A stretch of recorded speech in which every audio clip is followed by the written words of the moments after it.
जय जगन्नाथ सांग मैंने आज 11:30 रात होटेल कौन पाई जाई खाइबा पड़ा आसतु शुणु कहूँ दीज आज ऑफिस बाहर जाइए मुझे ऑफिस पहुँचा पर स्टाइल मार दी स्टाइल मार सारे पर दीज पलू टे चाह पीवाई ये आम चाह पीछे सका आसु कि खाई होनी तो चाह पी एडजस्ट करी देन भोक लगे बेस पलि दहीबरा खायापी दहीबरा खाई सारे दिन सारा कम सारी 4टार पहुँच जाती घरे जेहेतु भाईर जन्मदिन थी से बारंबार कॉल करते ये पहुँच सारे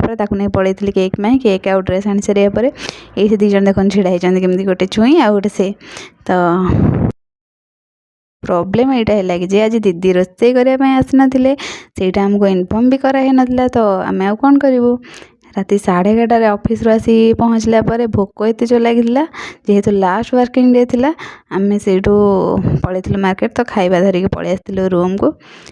रूम रे आनी खाइबू कारण 11:30 है बाहर बुलिया भी ठीक नुहे तो ये पलि आसलु पूजा दीदी मोर रूम को तो बहुत ठंडा पड़ता पूजा दीदी ये कहते जा गेट खोल दे देन खाଇବା धरिकी आसलु सब खाई सारिक से पड़े गुड नाइट।